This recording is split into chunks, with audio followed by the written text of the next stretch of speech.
श्री गणेशाय नमः। अध्याय दूसरा। श्री शिव पुराण के श्रवण से देवराज को शिवलोक की प्राप्ति कैसे हुई।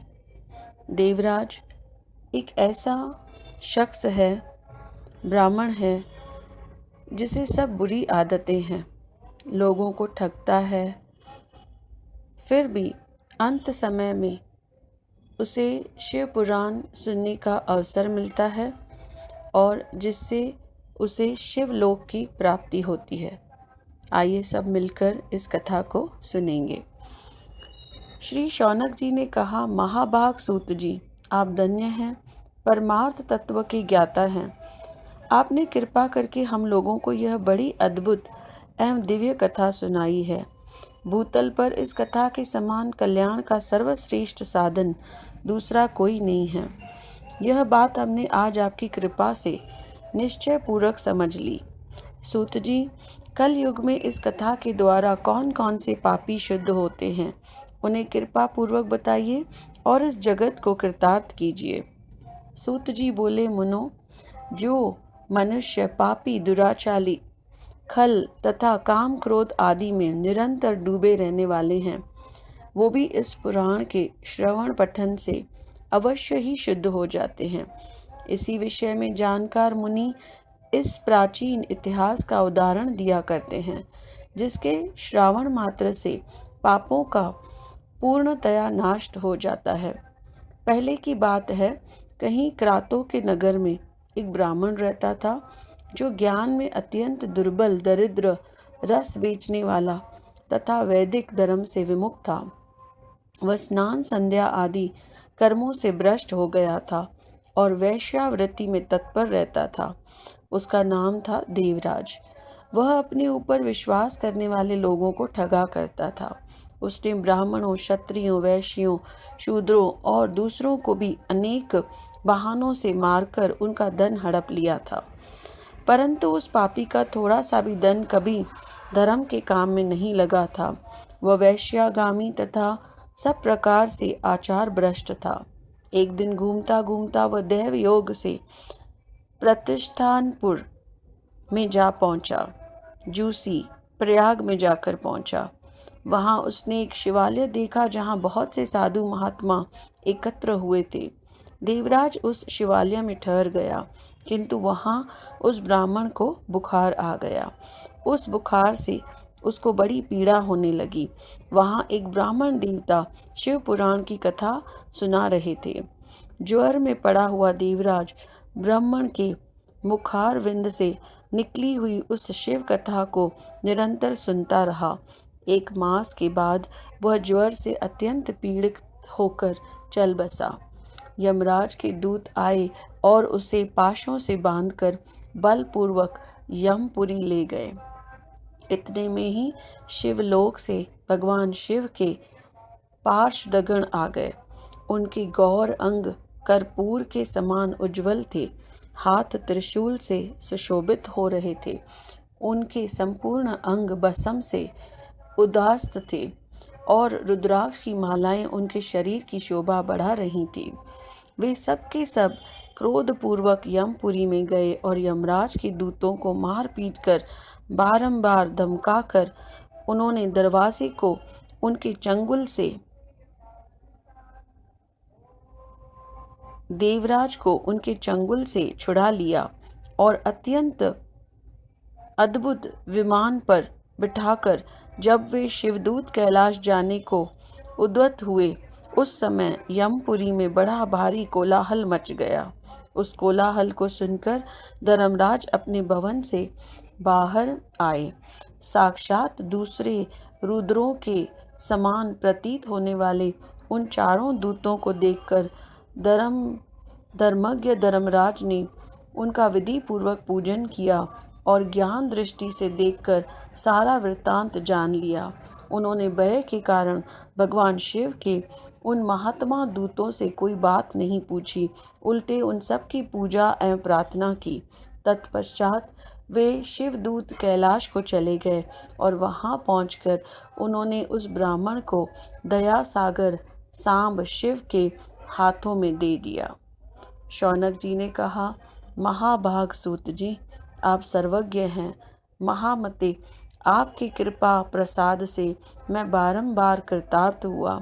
इस इतिहास को सुनकर मेरा मन अत्यंत आनंद में निमग्न हो रहा है।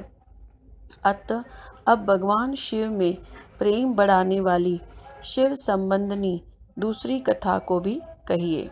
श्री सूत जी बोले, शौनक सुनो, मैं तुम्हारे सामने गोपनीय कथा वस्तु का भी वर्णन करूंगा, क्योंकि तुम शिव भक्तों में अग्रगण्य तथा वेद वेताओं में श्रेष्ठ हो। समुद्र के निकटवर्ती प्रदेश में एक वाशकल नामक ग्राम है, जहाँ वैदिक धर्म से विमुख महापापी द्विज निवास करते हैं। वे सब के सब बड़े दुष्ट हैं। उनका मन दूषित विषय भोगों में ही लगा रहता है। वे न देवताओं पर विश्वास करते हैं, न भाग्य पर। वे सभी कुटिल वृत्ति वाले हैं। किसानी करते और भांति भांति के घातक अस्त्र शस्त्र रखते हैं। वो व्याभिचारी और खल हैं। ज्ञान, वैराग्य तथा सद्धर्म का सेवन ही मनुष्य के लिए परम पुरुषार्थ है। इस बात को वे बिल्कुल नहीं जानते हैं। वे सभी पशु बुद्धि वाले हैं। जहाँ के ध्वज ऐसा हो, वहाँ के अन्य वर्णों के विषय में क्या कहा जाए। अन्य वर्णों के लोग भी उन्हीं के भांति कुत्सित विचार रखने वाले स्वधर्म विमुख एवं खल हैं। वे सदा कुकर्म में लगे रहते हैं और नित्य विषय भोगों में ही डूबे रहते हैं। वहाँ की सब स्त्रियां भी कुटिल स्वभाव की, स्वेच्छाचारिणी, पाप सक्त, कुत्सित विचार वाली और व्याभिचारिणी हैं। वे सद्व्यवहार तथा सदाचार से सर्वथा शून्य हैं। इस प्रकार वहाँ दुष्टों का ही निवास है। उस वाशकल नामक ग्राम में किसी समय एक बिंदुक नामधारी ब्राह्मण रहता था। वह बड़ा अधम था, दुरात्मा और महापापी था। यद्यपि इसकी स्त्री बड़ी सुंदर थी, तो भी वह कुमार्ग पर ही चलता था। उसकी पत्नी का नाम चंचुला था। वह सदा उत्तम धर्म के पालन में लगी रहती थी, तो भी उसे छोड़कर वह दुष्ट ब्राह्मण वैश्यागामी हो गया था। इस तरह कुकर्म में लगे हुए उस बिंदुक के बहुत वर्ष व्यतीत हो गए। उसकी स्त्री चंचुला काम से पीड़ित होने पर भी स्वधर्म नाश के भय से क्लेश सहकर भी दीर्घ काल तक धर्म से भ्रष्ट नहीं हुई, परंतु दुराचारी पति के आचरण से प्रभावित हो आगे चलकर वह स्त्री भी दुराचारणी हो गई। इस तरह दुराचार में डूबे हुए उन मूढ़ चित्त वाले पति पत्नी का बहुत सा समय व्यर्थ बीत गया। तदंतर शूद्र जातीय वैश्या का पति बना हुआ वह दूषित बुद्धि वाला दुष्ट ब्राह्मण बिंदुक समय अनुसार मृत्यु को प्राप्त हो नरक में जा पड़ा। बहुत दिनों तक नरक के दुख भोगकर वह मूढ़ बुद्धि पापी विंध्य पर्वत पर भयंकर पिशाच हुआ।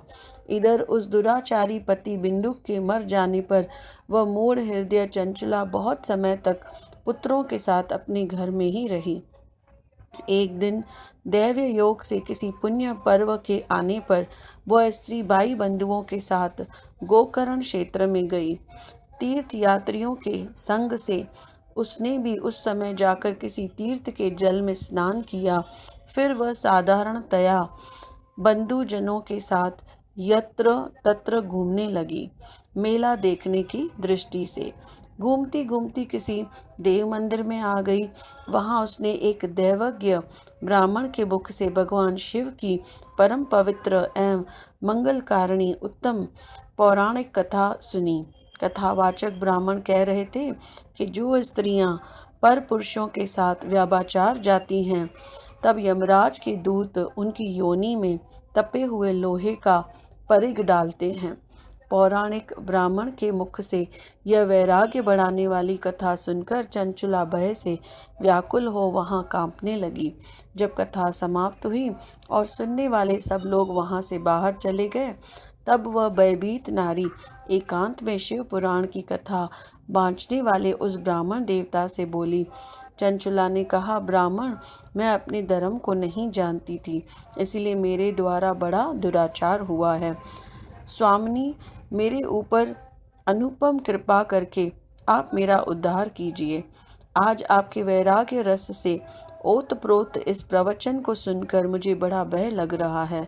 मैं कांप उठी हूँ और मुझे इस संसार से वैराग्य हो गया है। मुझ मूढ़ चित्त वाली पापनी को धिक्कार है। मैं सर्वथा निंदा के योग्य हूँ। कुत्सित विषयों में फंसी हुई हूँ और अपने धर्म विमुख हो गई हूँ। हाय, न जाने किस किस घोर कष्टदायक दुर्गति में मुझे पड़ना पड़ेगा, और वहाँ कौन बुद्धिमान पुरुष कुमार्ग में मन लगाने वाली मुझ पापनी का साथ देगा। मृत्यु काल में उन भयंकर यमदूतों को मैं कैसे देखूंगी। जब वे बलपूर्वक मेरे गले में फंदे डालकर मुझे बांधेंगे, तब मैं कैसे धीरज धारण कर सकूंगी। नरक में जब मेरे शरीर के टुकड़े टुकड़े किए जाएंगे, उस समय विशेष दुख देने वाली उस महा यातना को मैं कैसे सहन करूंगी। हाय, मैं मर गई, मैं जल गई, मेरा हृदय विदीर्ण हो गया और मैं सब प्रकार से नष्ट हो गई, क्योंकि मैं हर करती हूँ वे मरने के बाद जब यमलोक में तरह से पापों ही डूब रही हूँ। ब्राह्मण, आप ही मेरे गुरु, आप ही मेरी माता और आप ही मेरी पिता हैं। आपकी शरण में आई हुई मुझ दीन अबला का आप ही उद्धार कीजिए। सूत जी कहते हैं, शौनक, इस प्रकार खेद और वैराग्य से युक्त हुई चंचला ब्राह्मण देवताओं के दोनों चरणों में गिर पड़ी।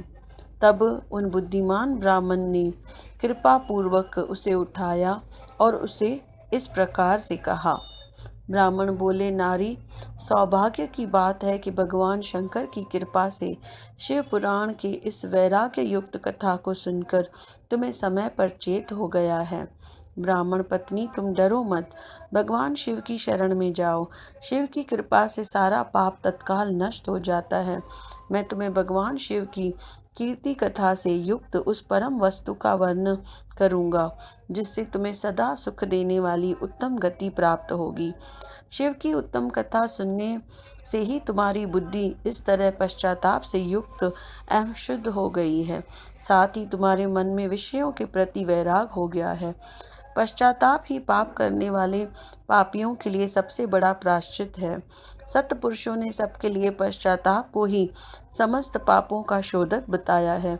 पश्चाताप से ही पापों की शुद्धि होती है। जो पश्चाताप करता है वही वास्तव में पापों का प्रायश्चित करता है, क्योंकि सत्पुरुषों ने समस्त पापों का शुद्धि के लिए जैसे प्रायश्चित का उपदेश किया है, वह सब प्रायश्चित पश्चाताप से संपन्न हो जाता है। जो पुरुष विधि पूर्वक प्रायश्चित करके निर्भय हो जाता है, वह अपने कुकर्म के लिए पश्चाताप नहीं करता। उसे प्राय उत्तम गति नहीं प्राप्त होती, परंतु जिसे अपने कुकृत्य पर हार्दिक पश्चाताप होता है, वह अवश्य उत्तम गति का भागी होता है, इसमें संशय नहीं है। इस शिव पुराण की कथा सुनने से जैसी चित्त शुद्धि होती है, वैसी दूसरे उपायों से नहीं होती। जैसे दर्पण साफ करने पर निर्मल हो जाता है, उसी प्रकार इस शिव पुराण की कथा से चित्त अत्यंत शुद्ध हो जाता है, इसमें संशय नहीं है। मनुष्यों को शुद्धि चित्त से जगदम्बा पार्वती सहित भगवान शिव विराजमान रहते हैं। मनुष्यों की शुद्ध चित्त में जगदम्बा पार्वती सहित भगवान शिव विराजमान रहते हैं। इससे वह विशुद्ध आत्मा पुरुष श्री सांब सदाशिव के पद को प्राप्त होता है। इस उत्तम कथा के श्रवण समस्त मनुष्यों के लिए कल्याण का बीज है। अत यथोचित मार्ग से इसकी आराधना अथवा सेवा करनी चाहिए। यह भव बंधन रूपी रोग का नाश करने वाली है। भगवान शिव की कथा को सुनकर फिर अपने हृदय में उसका मनन एवं निधि ध्यासन करना चाहिए। इससे पूर्णतया चित्त शुद्धि होती है। चित्त शुद्धि होने से महेश्वर की भक्ति अपने दोनों पुत्रों के साथ निश्चय ही प्रकट होती है। दोनों पुत्र हैं ज्ञान और वैराग्य। तत्पश्चात महेश्वर के अनुग्रह से दिव्य मुक्ति प्राप्त होती है, इसमें संशय नहीं है। जो मुक्ति से वंचित है उसे पशु समझना चाहिए, क्योंकि उसका चित्त माया के बंधन में आसक्त है। वह निश्चय ही संसार बंधन से मुक्त नहीं हो पाता। ब्राह्मण पत्नी, इसलिए तुम विषयों से मन को हटा लो और भक्ति भाव से भगवान शंकर की इस परम पावन कथा को सुनो। परमात्मा शंकर की इस कथा को सुनने से तुम्हारे चित्त की शुद्धि होगी और इससे तुम्हें मोक्ष प्राप्ति हो जाएगी। जो निर्मल चित्त से भगवान शिव के चरणार विंदों का चिंतन करता है उसकी एक ही जन्म में मुक्ति हो जाती है। यह मैं तुमसे सत्य सत्य कहता हूँ। सूत जी कहते हैं, शौनक, इतना कहकर वे श्रेष्ठ शिव भक्त ब्राह्मण चुप हो गए। उनका हृदय करुणा से आदर हो गया। वो शुद्ध चित्त महात्मा भगवान शिव के ध्यान में मग्न हो गए। तदंतर बिंदुक की पत्नी चंचला मन ही मन ब्राह्मण का उत्तुक्त उपदेश सुनकर उसके नेत्रों में आनंद के आंसू छलक आए थे।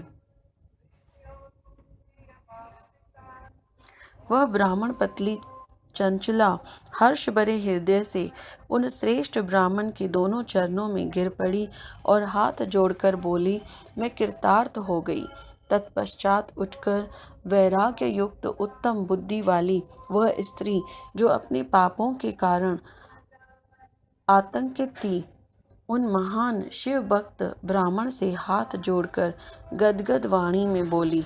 चंचला ने कहा, ब्राह्मण, शिव भक्तों में श्रेष्ठ स्वामिनी, आप धन्य हैं, परमार्थदर्शी हैं और सदा परोपकार में लगे रहते हैं, इसलिए श्रेष्ठ साधु पुरुषों में प्रशंसा के योग्य हैं। साधु, मैं नरक के समुद्र में गिर रही हूँ, आप मेरा उद्धार कीजिए। पौराणिक अर्थ तत्व से संपन्न जिस सुंदर शिव पुराण की कथा को सुनकर मेरे मन में संपूर्ण विषयों से वैराग्य उत्पन्न हो गया है, उसी इस शिव पुराण को सुनने के लिए इस समय मेरे मन में बड़ी श्रद्धा हो रही है। सूत जी कहते हैं, ऐसा कहकर हाथ जोड़कर उनका अनुग्रह पाकर चंचला उस शिव पुराण की कथा को सुनने की इच्छा मन में लिए उन ब्राह्मण देवताओं की सेवा में तत्पर हो वहां रहने लगी। शिव भक्तों में श्रेष्ठ और शुद्ध बुद्धि वाले उन ब्राह्मण देव ने उसी स्थान पर उस स्त्री को शिव पुराण की उत्तम कथा सुनाई। इस प्रकार उस गोकर्ण नामक महाक्षेत्र में उन्हीं श्रेष्ठ ब्राह्मण से उसने शिव पुराण की वह परम उत्तम कथा सुनी जो भक्ति, ज्ञान और वैराग्य को बढ़ाने वाली तथा मुक्ति देने वाली है। उस परम उत्तम कथा को सुनकर वह ब्राह्मण पत्नी अत्यंत कृतार्थ हो गई। उसका चित्त शीघ्र ही शुद्ध हो गया। फिर भगवान शिव के अनुग्रह से उसने हृदय में शिव के सगुण रूप का चिंतन होने लगा। इस प्रकार उसने भगवान शिव में लगी रहने वाली उत्तम बुद्धि पाकर शिव के सच्चिदानंदमय स्वरूप का बारंबार चिंतन आरंभ किया। तत्पश्चात समय के पूरे होने पर भक्ति, ज्ञान और वैराग्य से युक्त हुई। चंचला अपने शरीर को बिना किसी कष्ट के त्याग दिया। इतने में ही त्रिपुर शत्रु भगवान शिव का भेजा हुआ एक दिव्य विमान दूत गति से वहां पहुंचा, जो उनके अपने गणों से संयुक्त और भांति भांति के शोभा साधनों से संपन्न था। चंचला इस विमान पर आरूढ़ हुई और भगवान शिव के श्रेष्ठ पार्षद दोनों उसे तत्काल शिवपुरी पहुंचा दिया। उसके सारे मल धुल गए थे। वह दिव्य रूप धारिणी दिव्यांगना हो गई थी। उसके दिव्य अवयव उसकी शोभा बढ़ाते थे। मस्तक पर अर्धचंद्र का मुकुट धारण किए वह गौरांगी देवी शोभाशाली दिव्य आभूषणों से विभूषित थी। शिवपुरी में पहुंचकर उसने सनातन देवता त्रिनेत्रधारी महादेव जी को देखा। सभी मुख्य देवता उनकी सेवा में खड़े थे। गणेश, भृंगी, नंदीश्वर तथा वीरभद्रेश्वर आदि उनकी सेवा में उत्तम भक्ति भाव से उपस्थित थे। उनकी अंग कांति करोड़ों सूर्यों के समान प्रकाशित हो रही थी। कंठ में नील चिन्ह शोभा पाता था। 5 मुख और प्रत्येक मुख में 3-3 नेत्र थे। मस्तक पर अर्धचंद्राकार मुकुट शोभा देता था। उन्होंने अपने वामांग भाग में गौरी देवी को बिठा रखा था, जो विद्युत पुंज के समान प्रकाशित थी। गौरीपति महादेव जी की कांति कपूर के समान गौर थी। उनका सारा शरीर श्वेत बसम से बासित था। शरीर पर श्वेत वस्त्र शोभा पा रहे थे। इस प्रकार परम उज्ज्वल भगवान शंकर का दर्शन करके वह ब्राह्मण पत्नी चंचला बहुत प्रसन्न हुई। अत्यंत प्रीति युक्त होकर उसने बड़ी उतावली के साथ भगवान को बारंबार प्रणाम किया। फिर हाथ जोड़कर वह बड़े प्रेम, आनंद और संतोष से युक्त हो विनीत भाव से खड़ी हो गई।